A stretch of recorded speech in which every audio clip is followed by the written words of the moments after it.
Cuidar do corpo não é sinal de vaidade, mas de responsabilidade com o templo do Espírito Santo. Nós sabemos que vivemos dias de culto ao corpo, e isto não é novo. O culto ao corpo é uma ideologia que iniciou-se lá no antigo Império Grego, onde cultuava-se o corpo e as pessoas eram levadas ao hedonismo, ou seja, a busca do prazer através do corpo a todo custo. As Olimpíadas, por exemplo, surgiram como um culto ao corpo. Porém, nós que servimos ao Senhor somos convidados pela palavra de Deus a cuidar deste que é o templo do Espírito Santo. Paulo asseverou à igreja de Corinto que o corpo não era deles, ou seja, não é nosso, pertence ao Senhor. Que você tenha todo o cuidado com o seu corpo, tributando ao Senhor todo louvor, toda honra e toda glória. Queridos, sejam bem-vindos à Academia de Pregadores. Eu sou o pastor Anderson Silva. Estamos nas nossas lições bíblicas de escola dominical do currículo dos jovens, né? Sejam muito bem-vindos e a paz do Senhor Jesus.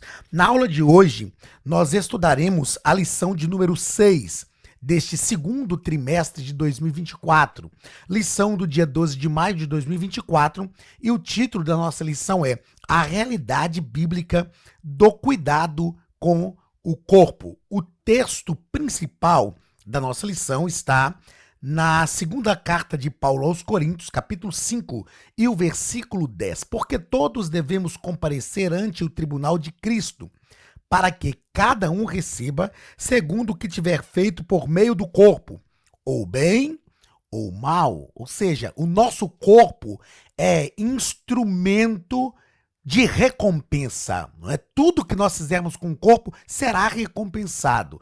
E é claro que nós precisamos entender que o nosso corpo tem que ser instrumento do Espírito Santo. Porque se ele não for instrumento do Espírito Santo, ele vai ser instrumento do diabo. O resumo da nossa lição nos diz que é preciso cuidar do corpo, pois ele é a morada do Espírito Santo em nós. Tem pessoas que, infelizmente, pegam um texto de Paulo quando ele diz que o exercício físico para pouco aproveita.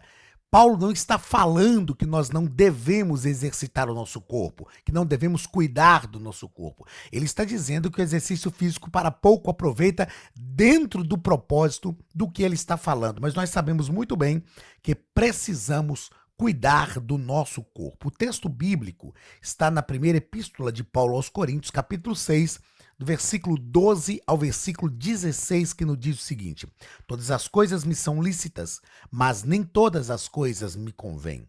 Todas as coisas me são lícitas, mas eu não me deixarei dominar por nenhuma. Os manjares são para o ventre, e o ventre para os manjares. Deus, porém, aniquilará tanto um como os outros. Mas o corpo não é para a prostituição, senão para o Senhor, e o Senhor para o corpo. Ora, Deus, que também ressuscitou o Senhor, nos ressuscitará a nós pelo seu poder.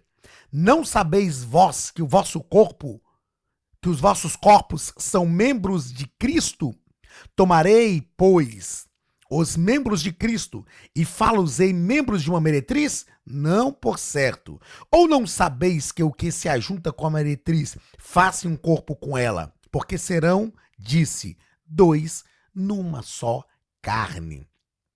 A gente sabe que nesse contexto totalmente depravado de mundo pós-moderno ou ultramoderno que vivemos, uma das frases que nós mais ouvimos hoje é: meu corpo, minhas regras, e pronto.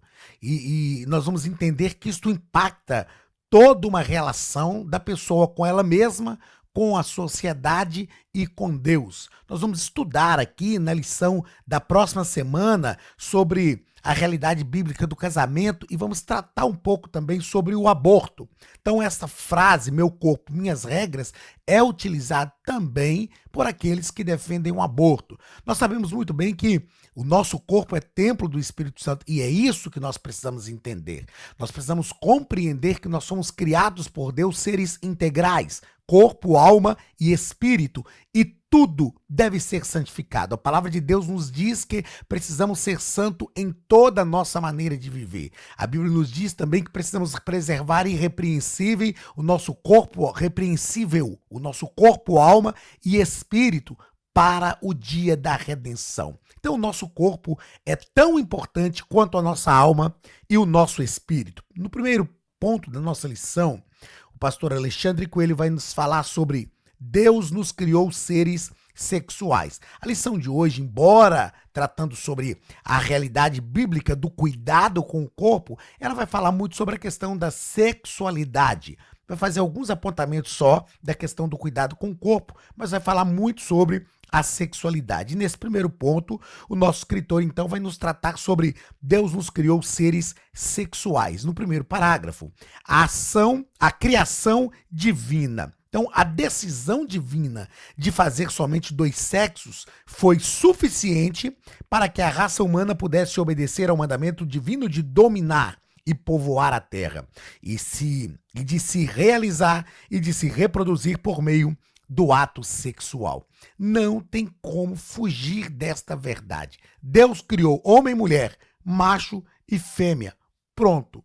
Deus criou assim. E quando nós olhamos também para a ciência, qualquer ciência que estuda a mente humana, qualquer ciência que estuda o corpo humano, ainda que a pessoa faça mudanças no corpo, ainda que tome hormônios ou femininos ou masculinos, dependente de quem está fazendo a mudança, né? Se a mulher toma hormônio masculino, se é um homem toma hormônio feminino, ainda que façam todas essas mudanças, quando se fizer um exame na pessoa, vai perceber que o sexo dela é aquele que veio definido no seu nascimento. Então, esta falácia aí de que a gente nasce com sexo, mas a mentalidade é outra, não.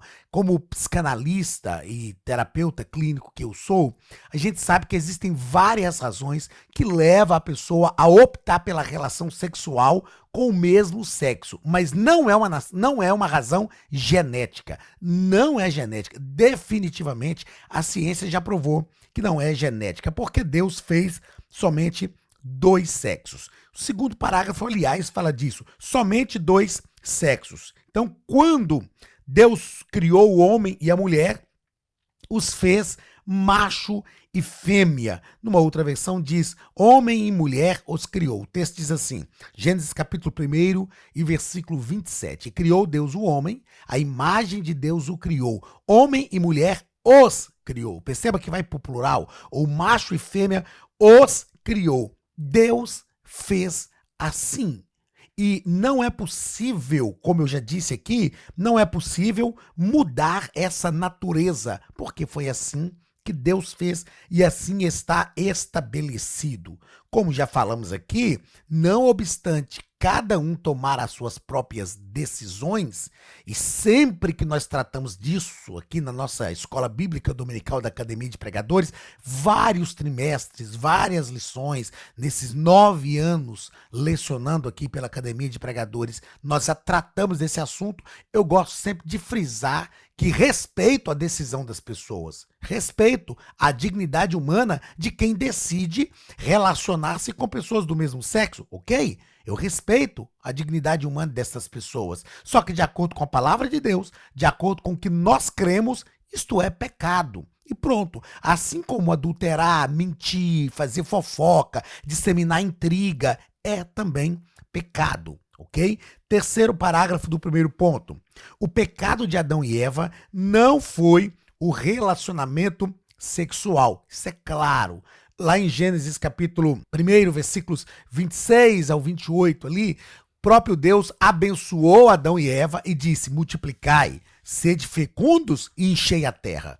Como eles iriam multiplicar e ser fecundos? Através do ato sexual. Como eles iriam encher a terra? Através do ato sexual. É claro, a palavra de Deus, como nos diz o nosso escritor aqui, ela é bem clara, mostrando que Satanás não tentou o casal nessa área, na área sexual, e sim despertou neles o desejo de ser como Deus. Foi o mesmo desejo que surgiu no coração de Lúcifer. Por causa do pecado, a sexualidade humana foi distorcida. Na verdade, tudo foi distorcido. Todas as relações humanas, todo o ambiente que o ser humano vivia, toda a criação foi distorcida por causa do pecado, mas não foi o pecado que caracterizou o pecado de Adão e Eva, o pecado original, o início de todo o pecado na face da terra, não foi caracterizado pela sexualidade, pelo ato sexual. O ato sexual é belo, é satisfatório, desde que seja feito dentro de princípios divinos, assim como tudo na vida. Tudo na vida que nós quisermos que seja exitório, nós temos que fazer dentro de princípios divinos. O ato sexual é a mesma coisa. Não é que Deus quer controlar tudo na nossa vida. A verdade é que Deus é o dono de todo o universo. Então ele disciplinou. Ele criou, então ele teve o direito de disciplinar, inclusive sobre o ato sexual, porque ele criou o homem e a mulher e foi ele quem criou também o ato sexual. Segundo ponto da lição, a Academia de Pregadores tem um recado para você. Olá, queridos alunos e alunas da Academia de Pregadores, que bom ter você conosco neste momento tão especial. Estamos aqui para apresentar a nova plataforma da Academia de Pregadores, que foi construída ao longo dos últimos meses com muito carinho, um grande investimento, para levar até você não somente um conteúdo de excelência, mas também tecnologia de ponta. Veja comigo. Os cursos estão organizados por trilhas na página principal. Aqui você encontra sugestões, lançamentos, temas específicos e outras categorias. No final da página tem uma trilha com todos os cursos. Após começar os seus estudos, a primeira trilha será Continuar assistindo, que mostra somente os cursos iniciados por você. Sobre a capa do curso, consta o número de aulas, a carga horária e um botão para adicionar os favoritos. Nesta seta, você pode expandir e ver um vídeo de introdução. Para fazer login, clique no avatar no canto superior direito e insira o seu e-mail e senha usados no cadastro. Caso tenha esquecido a senha, é só clicar neste link, preencher o e-mail cadastrado e a senha será enviada.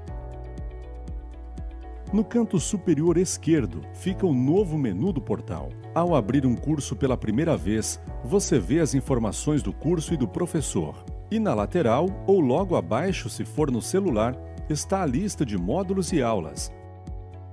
Algumas aulas iniciais podem ser grátis e qualquer pessoa que fizer um cadastro rápido pode assistir. Após se matricular, aqui você vê as aulas concluídas, aulas liberadas ou agendadas. Você pode adicionar os favoritos, dar uma nota ao curso e acompanhar o seu progresso. E se você sair do curso e retornar depois, o sistema vai abrir exatamente a última aula assistida. Se estiver no computador, use esta seta para ampliar a tela. Logo abaixo da videoaula você encontra os links para baixar anexos, como áudio e apostilas. E neste campo em branco, pode fazer as suas anotações enquanto assiste. Depois é só imprimir ou salvar. Quando terminar o curso, clique no botão Emitir meu certificado e ele será gerado automaticamente no mesmo instante e sem custo. Clicando no avatar, você tem acesso ao seu perfil e histórico de pagamento. Em Meus Cartões, pode adicionar um novo cartão de crédito para fazer o pagamento do seu plano. Se você já era nosso aluno e seu cartão não aparece aqui, adicione um cartão na nova plataforma. Então aproveite as novidades e clique em Assine Agora. Escolha um dos planos, venha para a Academia de Pregadores, a maior escola bíblica online do Brasil.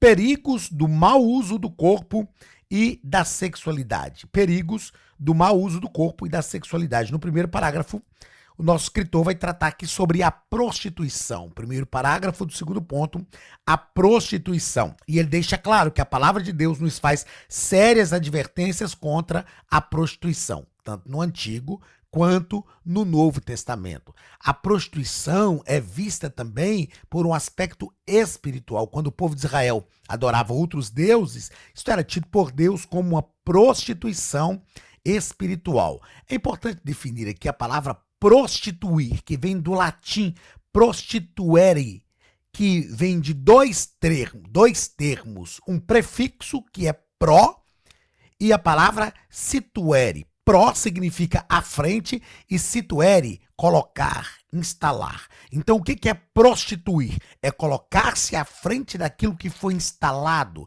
daquilo que foi prefixado por Deus. Então, isso é prostituir. No mundo do direito, por exemplo, fala-se muito de provas prostituídas.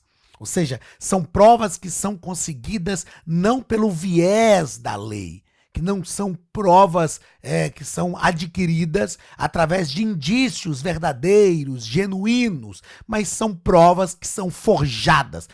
Nós chamamos isso de provas prostituídas, ou seja, são provas que são colocadas à frente daquilo que é correto. Então perceba, dentro da visão do casamento, Deus tem uma instituição para o casamento. Toda vez que qualquer pessoa se coloca à frente dessa instituição, principalmente nas questões do ato sexual, da vida sexual, isto é prostituição. Colocar-se à frente daquilo que foi estabelecido por Deus. E por que essa questão da sexualidade fora das prescrições divinas são consideradas prostituição? Ó, o sexo é a mais íntima união, ou é a união mais íntima entre dois seres humanos. Por isso ele deve ser puro. Por que Deus disciplinou a respeito do sexo? Porque ele é a união mais íntima entre dois seres humanos e deve se preservar a sua pureza. Outra coisa dentro desse primeiro ponto que o nosso escritor nos propõe aqui, que nos tempos do Novo Testamento, a prostituição também era praticada, assim como no Antigo Testamento. E ela é descrita como uma das obras da carne, em Gálatas capítulo 5 e versículo 19. E estas obras da carne impedem a pessoa de chegar ao céu. É a utilização do corpo para práticas sexuais ilícitas, não permitidas por Deus. Então, é prostituição. Segundo parágrafo, como eu disse lá no início da nossa aula, o aborto. O aborto é algo debatido, discutido, falado no meio evangélico, defendido não só por evangélicos, mas por pessoas que preservam a boa ética. Há toda uma ação hoje, principalmente do movimento feminista, e a palavra, né, o jargão é meu corpo, minhas regras. A mulher diz meu corpo, minhas regras. E é o seu corpo, mas o bebê que está sendo gerado não é o seu corpo. É preciso compreender isso. A ciência já provou, é algo que eu acho incrível. Simples, fato simples.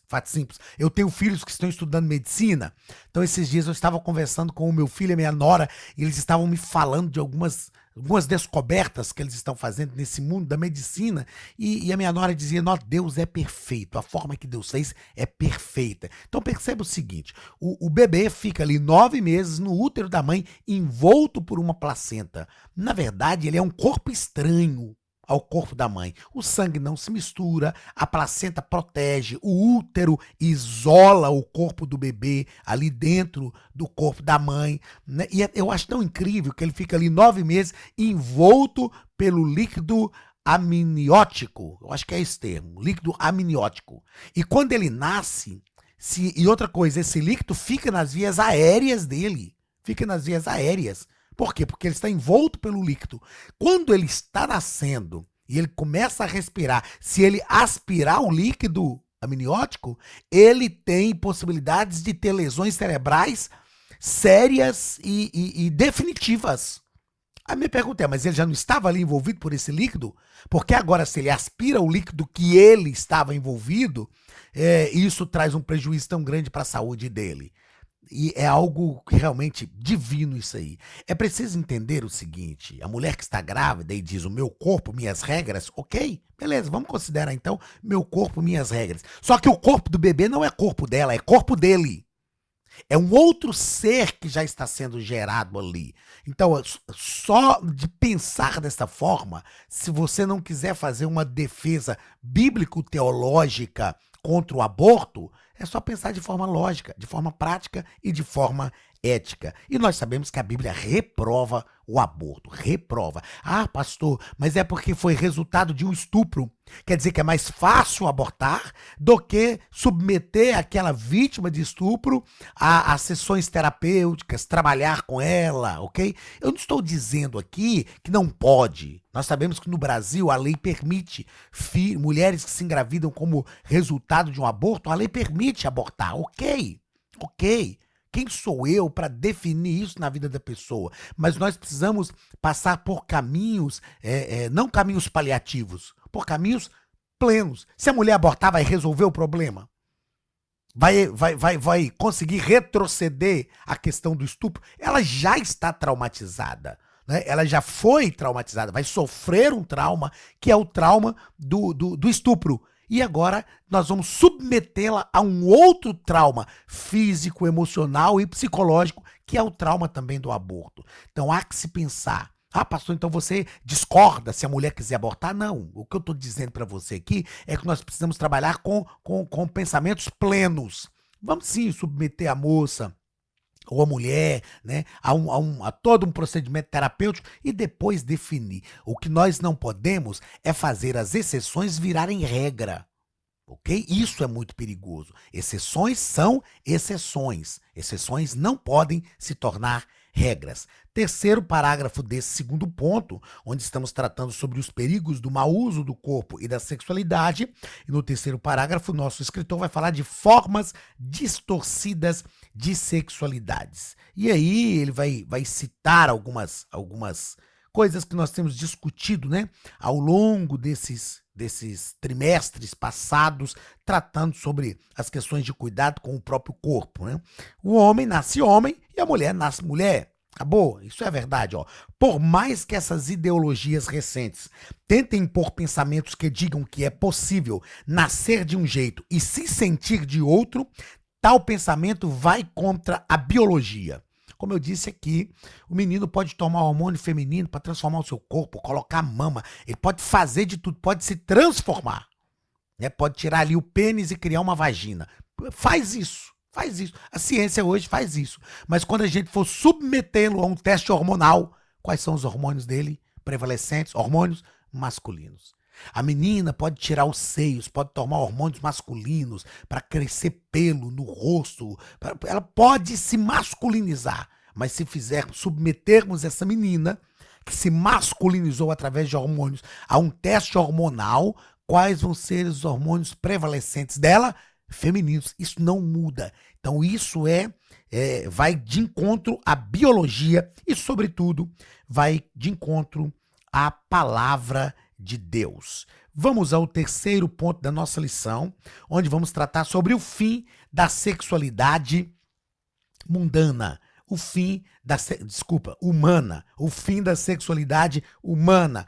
Primeiro parágrafo, a glorificação, que nós já tratamos aqui na aula passada, quando falamos sobre a realidade bíblica da salvação, não é?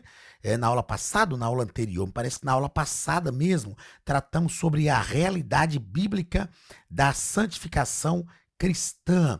Nós já falamos sobre isso aqui e na lição dos adultos estamos tratando nesse trimestre sobre o caminho da salvação e após o arrebatamento da igreja, ou no arrebatamento da igreja, seremos glorificados. E essa glorificação vai encerrar essa sexualidade humana. A partir de textos de Mateus capítulo 22, do versículo 23 ao 33, Jesus fala sobre isso, né? Embora aquelas pessoas queriam pegar Jesus, mas Jesus acaba doutrinando, mostrando que na eternidade homens e mulheres não terão a sua sexualidade porque não precisarão dela, porque a sexualidade é algo transitório para esta vida, não é? Para a reprodução humana e também para prazer, para satisfação pessoal, mas ela é transitória, é nessa vida. Então, Deus determinou que esse corpo glorificado não tenha traços distintivos da sexualidade humana, pois na eternidade isso não será necessário, porque nós viveremos uma plenitude com o Senhor. Segundo parágrafo do terceiro ponto e último ponto da nossa lição, o destino eterno dos que rejeitam a Cristo. Não tem outra palavra a não ser dizer que é céu ou inferno. Céu ou inferno. Então os que rejeitam a Cristo vão para o inferno. Para os ímpios ressuscitados, não haverá um corpo glorificado, mas um corpo destinado a ficar no lago de fogo por todo o sempre. É claro que não será um corpo carnal, aí a gente teria aqui outras diversas aulas para falar de questões escatológicas. Essa carne, ela pode ser consumida pelo fogo. Então será um corpo que não será consumido pelo fogo, mas não será um corpo glorificado, tá ok? Queridos, chegamos ao final da nossa aula de número 6, da nossa lição de número 6, e nós aprendemos sobre a realidade bíblica do cuidado com o corpo, embora na lição o escritor tratou muito mais das questões da sexualidade. É claro que eu leciono espiritualidade cristã e é claro que nós podemos tratar também da espiritualidade do corpo. Isso é muito importante. Estude sobre isso e será de grande relevância para a sua vida.